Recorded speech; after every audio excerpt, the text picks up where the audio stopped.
दूसरों की उन्नति से जलन ना हो, प्रसन्नता हो। जलने से भी क्या पाओगे? खुद ही जल के राख हो जाओगे। इसलिए ये थर्ड क्वालिटी की मानसिकता है, जलन। ये मानसिक बीमारियां हैं। आप जल रहे हैं किसी को देखकर। सुनो, इस संसार में हर व्यक्ति अपने भाग्य का खाता है। यदि आज आप संपन्न हो तो आपके पिछले जन्म का पुण्य है, इसलिए आज आप कम मेहनत करके भी सफल हो। और बहुत लोग ज्यादा काम करते हैं फिर भी सफलता नहीं। तुम्हारा ये मेहनत तुम करो, लेकिन व्यक्ति का पिछला पुण्य पाप संग संग चलता है। आज अडानी अंबानी इतना पैसा वाले हैं, अब कोई उनसे ईर्ष्या करे जले तो जल के तुम क्या पालोगे? ये उनके पुण्य है, खूब पुण्य किया था, उस पुण्य का फल आज उन्हें मिल रहा है। अडानी को, अंबानी को, अब कोई जले तो जलता रहे। कोई आपका पड़ोसी आपके गांव में, क्षेत्र में बड़ा आदमी है, पैसे वाला है, ठीक है भैया, उसने कोई पुण्य किया होगा किसी जन्म में तो आज उसे मिल रहा है।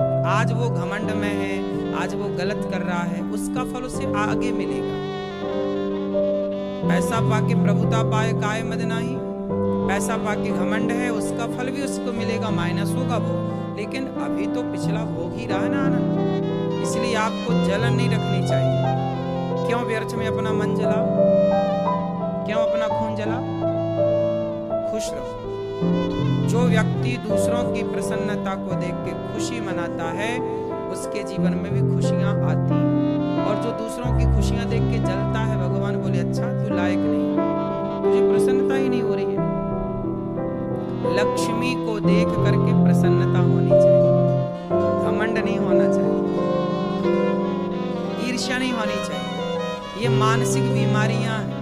यदि आप किसी से ईर्ष्या कर रहे हैं, जल रहे हैं, कई लोग तो दूसरों का बिगाड़ने के लिए अपने पैसे भी खर्च कर देते हैं।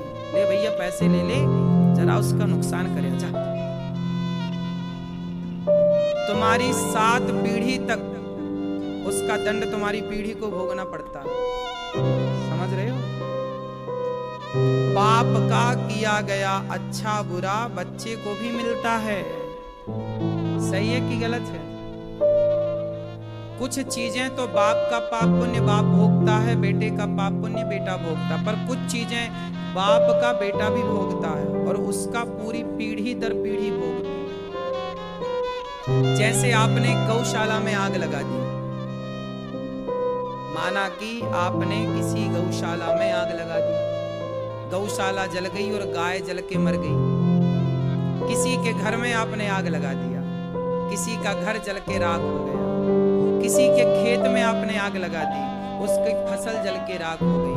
यदि आपने ये अपराध किए हैं, गौशाला जलाने का, घर जलाने का, किसी का खेत जलाने का, ये पाप किया है, तो इस पाप का दंड तुम्हें तो मिलेगा, तुम्हारी पीढ़ी को भी इसका दंड भोगना पड़ता है। ये पाप ऐसे हैं जो क्षमा नहीं होते जल्दी से।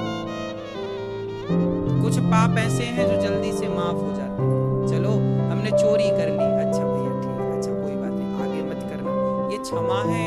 चोरी कर ली तुमने, ये क्षमा हो जाएगा। तुमने किसी को मार दिया, चलो भैया ये पाप भी क्षमा हो जाएगा, अब ना करना आगे से गलती। लेकिन तुमने किसी गौशाला में आग लगा दी। ये बात भरत जी कह रहे हैं। जब राम वनवास गए ना, तो माता कौशल्या से ये बात भरत जी ने कही। भरत जी आए कान पकड़ के, कौशल्या माँ के सामने बैठे। माँ, कौशल्या माँ को तो ये लग रहा ना, भरत जी को तो ये लग रहा कि मेरे कारण राम जी वनवास चले गए। कैकेयी माँ ने यही तो बोला कि भरत को राजा और राम को वनवास। तो भरत जी को लगा कि मेरे कारण राम का वनवास हो। तो भरत जी कान पकड़ के कैकेयी कौशल्या माँ के पास, माँ। कौशल्या बोली कौन? राम आ गया क्या? माँ भरत। कौशल्या माँ तो राम के वियोग में रो ही रही। खाना पीना क्या था? अंधकार भरा कमरा। राम जब से गए तब से दिया कहाँ जला किसी के द्वार पर, किसी के घर पर। 14 साल तक अयोध्या में दिया बत्ती नहीं भई। 14 साल तक अयोध्या में किसी के घर बच्चा पैदा नहीं हुआ। 14 साल तक अयोध्या में किसी के घर कोई उत्सव नहीं मनाया। राम के बिना भी कोई प्रकाश है, राम के बिना भी कोई जीवन है। भरत जी गए, राम कौशल्या माँ क्या हुआ बेटा? भरत आया है, गले लगा लिया कौशल्या, मेरा बेटा भरत आया। माँ, गौशाला जलाने से जो पाप लगता है ना माँ, वो पाप मुझे लग जाए, मुझे। भरत जी बोल रहे हैं, ब्राह्मणों के घर में आग लगाने का जो पाप लगता है ना माँ, झुग्गी झोपड़ियों में आग लगाने का जो पाप लगता है, किसी का घर जलाने का जो पाप लगता है ना माँ, वो मुझे लग जाए। कौशल्या माँ बोली, बेटा भरत ऐसा क्यों कह रहे हो? माँ, मेरे कारण राम जी को वनवास जाना पड़ा, तुम्हें अंधकार में रहना पड़ा, तुम्हें इतना रोना पड़ा माँ, पिता की मृत्यु हो गई माँ, मेरे कारण सारा पाप मुझे लग जाए माँ। सारे पाप का जिम्मेदार मैं हूं, क्योंकि मेरे कारण माता ने राम को वनवास भेजा। ये वो पाप हैं जो कभी क्षमा नहीं हो सकते। भरत जी कह रहे हैं वो मुझे लग जाए। किसी का घर जलाना, किसी के घर में आग लगाना, और जलाने का मतलब ये नहीं कि तुम माचिस जला के फेंक दो उसका घर जल जाए। जलाने का मतलब ये है कि तुमने भाई भाई में फूट पैदा करा दी, तुमने पति पत्नी में फूट पैदा करा दी अपने तिगड़म खेल के, उसके घर को जला देना, ये भी तो जला देना है।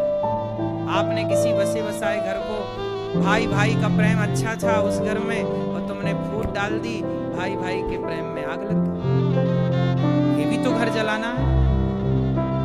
ये बहुत बड़े पाप है, इन पापों से बचना चाहिए। भरत जी कह रहे हैं पाप मुझे लग जाए माँ।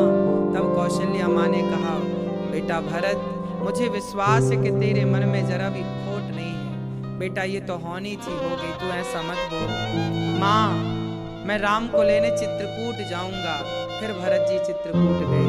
वो सब भरत जी की पावन चर्चा आप जानते हैं। मैंने तो केवल आपको इस बात की ओर आपका ध्यान आकर्षित करना था कि देखो, कुछ पाप ऐसे हैं जो पाप क्षमा नहीं होते, पीढ़ी को भी भोगने पड़ते हैं। इसलिए तुम मानसिक तनाव ना पालो।